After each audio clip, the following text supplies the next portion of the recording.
नमस्कार, मैं प्रवीण चतुर्वेदी। सनातन विज्ञान चैनल में आपका स्वागत है। सनातन धर्म को लेकर फैली तमाम भ्रांतियां और उसके ऊपर लगने वाले रूढ़िवादिता के आरोप, हम इनको दूर करेंगे और धर्म, आध्यात्म और ज्योतिष के पीछे जो वैज्ञानिक पहलू हैं, उन्हें आपके सामने प्रस्तुत करेंगे। हम इसके लिए समय समय पर अलग अलग विद्वानों को बुलाएंगे और अलग अलग विषयों पर चर्चा करेंगे। फिलहाल आज हम ज्योतिष और ज्योतिष का आधार जो प्रारब्ध है या कर्म है, उसमें उपाय कितने कारगर हो सकते हैं, इस मामले को लेकर चर्चा करेंगे वैदिक विद्वान पंडित डॉक्टर सुनील शर्मा से। नमस्कार, आपका स्वागत है डॉक्टर सुनील शर्मा, वैदिक विद्वान। मैं दर्शकों के लिए आपसे सवाल करूंगा कि पंडित जी, ज्योतिष क्या है? ज्योतिष जो है वेदों के नेत्र है। 6 शास्त्रों में से एक शास्त्र है। सिद्धांत, संहिता, होरा, ये ज्योतिष के पात्र हैं। जो पाठ हैं ये तीनों, इनसे अलग अलग चीजों को डिफाइन किया जाता है। सिद्धांत जो है ज्योतिष का गणितीय एक हिस्सा है, जिससे कि जन्मपत्री, तारों की, सूर्य की, पूरे भौगोलिक स्थिति की गणना होती है। संहिता जो पूरे भूगर्भ में जो घटनाएं घटित होने वाली हैं, इनका जो ज्योतिषीय निष्कर्ष या जिसको प्रेडिक्शन कहते हैं, निकाला जाता है, वो संहिता से निकाला जाता है।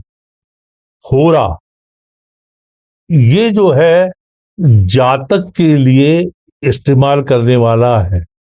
एक जातक जब पैदा होता है, उसकी एक कुंडली बनती है जिसे हम होरा कहते हैं। अहोरात्र शब्द से बना हुआ शब्द जो है होरा है, और ये जातक की कुंडली का प्रेडिक्शन करता है। तो ये जो है ज्योतिष वाला हिस्सा। डॉक्टर साहब, अमूमन ये सवाल आता है कि जो ज्योतिष है उसका आधार प्रारब्ध है। प्रारब्ध मतलब मनुष्य के अपने कर्म। जब कर्म के आधार पर ही उसकी कुंडली या पत्रिका तय हुई, तो उसमें उपायों का कितना महत्व है या कितने कारगर होते हैं उपाय? ये प्रारब्ध का अर्थ भाग्य से नहीं लेना चाहिए।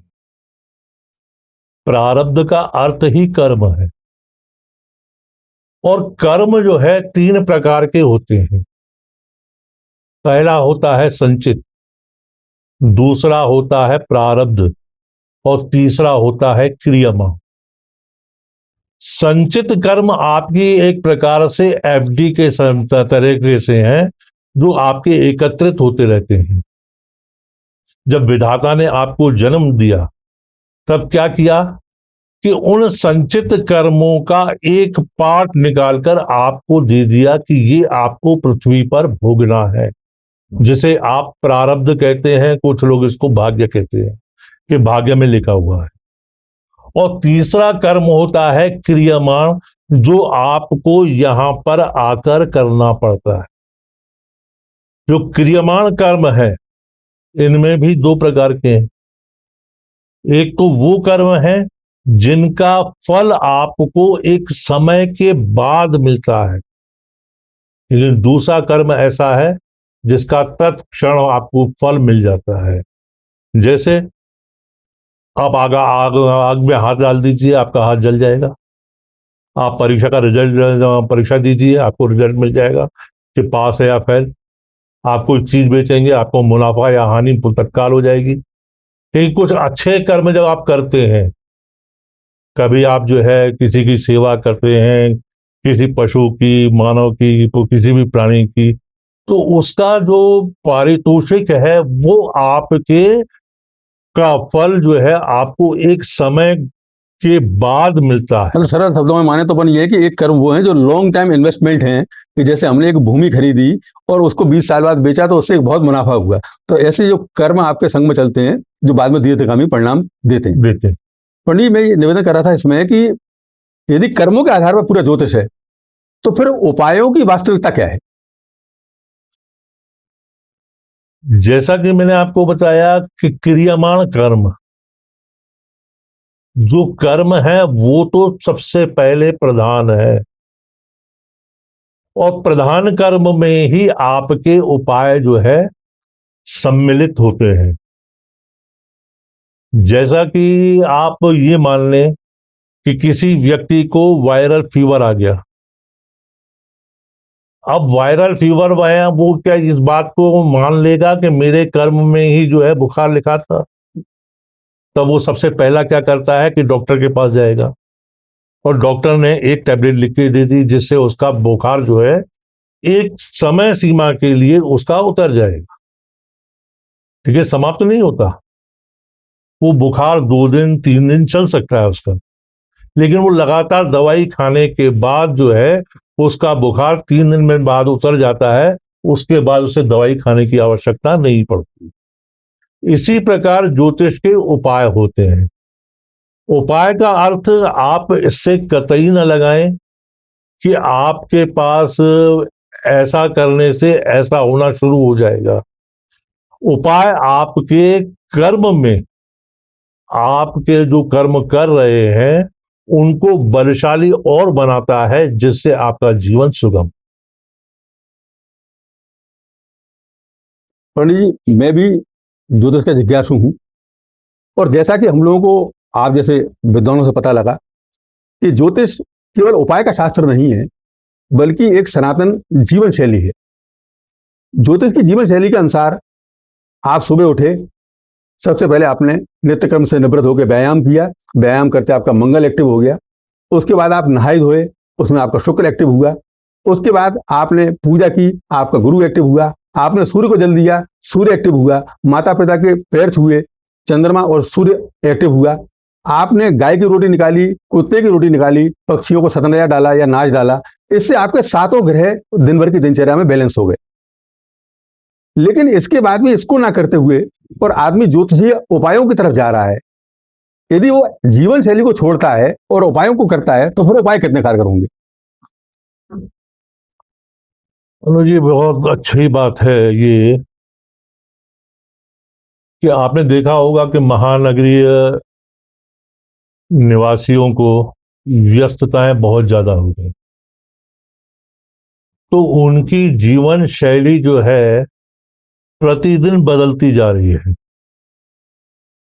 और ऐसी बदली है कि वो न तो घर में टाइम दे पाते हैं, ना अपने धर्म को दे पाते हैं, ना और किसी बात को दे पाते। सिर्फ धन कमाने के लिए ही वो भागते फिर रहे हैं, आना जाना दौड़ धूप, और उनके माता पिता तक जो है वो वृद्धाश्रम में छोड़ देते हैं। यदि आपने जो कहा, ये हमारे ऋषियों ने पहले से ही कहा हुआ था, इस प्रकार के कार्य करो तो आपको उपाय की आवश्यकता ही ना पड़े।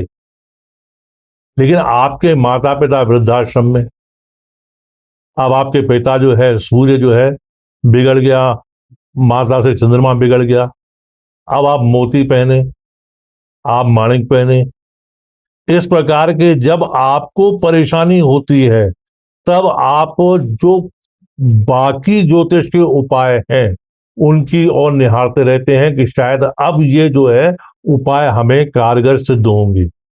लेकिन जैसा मैंने पहले ही कहा था कि कर्म थ्योरी सबसे बड़ी है, तो आपको वो कर्म जो करने चाहिए थे वो पहले करेंगे, तभी उपाय आपको फायदा दे सकते हैं। अन्यथा तो आप पहनते रहिए माणिक, और कितना भी बड़ा माणिक पहन लीजिए, बर्मा का पहन लीजिए, आपके पिता से संबंध ठीक नहीं है तो आप जो जिंदगी भर अपने जो है पारिवारिक कलह, आप जो है अपने व्यवसाय में, आप राजनीतिक जीवन में है तो उसमें आप परेशानी उठाते रहेंगे। इसी प्रकार सारे ही सारे ग्रह जो है उनको कोई ना कोई उनका रिलेशन से भी जुड़ा हुआ है, आपके पशु पक्षियों से भी जुड़ा हुआ है, और जीवन शैली से जुड़ा हुआ है जिसका आपने रोक दिया है। मतलब बहनें घर में नहीं बुलाई जा रही हैं और व्यवसाय की चिंता की जा रही है। बहन घर में नहीं आएगी, बुद्ध आपका प्रबल नहीं होगा, और बुद्ध के बिना व्यवसाय करना संभव नहीं है। तो सबसे पहले अपने रिश्तों को सुधारें और जीवन शैली को ढालें, तभी उपाय कारगर है। बस यही कारण है कि आदमी ज्योतिषियों पर भटकता है, और विद्वान ज्योतिषी जो उपाय बताते हैं वो उपाय कारगर नहीं होते। बाद में वो अपनी गलती ना मानते हुए ज्योतिषी कभी बताता है कि साहब ज्योतिषी ने ऐसा उपाय बताया, इतने रुपए ठग लिए और मेरा काम नहीं बना। काम दरअसल आपकी अपनी शैली से बिगड़ रहा है, ना कि ज्योतिषी उपाय से। प्रत्येक ज्योतिषी आपको जो सलाह दे रहा है वो आपके भले के लिए दे रहा है, आपका अच्छा चाहता है, लेकिन आप खुद अपना अच्छा नहीं चाहते, इसलिए उसको शैली में न ढाल के सिर्फ उपाय के दम पे चलना चाहते हैं। बहुत धन्यवाद डॉक्टर सुनील शर्मा, आपको हम पुनः तकलीफ देंगे और हम ज्योतिष के चर्चा को आज यहाँ विराम देते हैं। हमारा उद्देश्य अपने पॉडकास्ट को बहुत वायरल करना या बहुत ज्यादा व्यूज पाना नहीं है, बल्कि सनातन धर्म, आध्यात्म और ज्योतिष जो पूरी तरह वैज्ञानिकता पर आधारित है, इसको लेकर जो सवाल उठ रहे हैं उनके जवाब आप तक पहुंचाना है। इस पॉडकास्ट को आप बहुत गंभीरता से सुने, समझें और चर्चा में आगे बढ़ाएं, ताकि हम अपने धर्म की वैज्ञानिकता को लोगों तक पहुंचा सकें। तब तक के लिए आज्ञा दें, हम दूसरे भाग में आपसे फिर मिलेंगे। नमस्कार।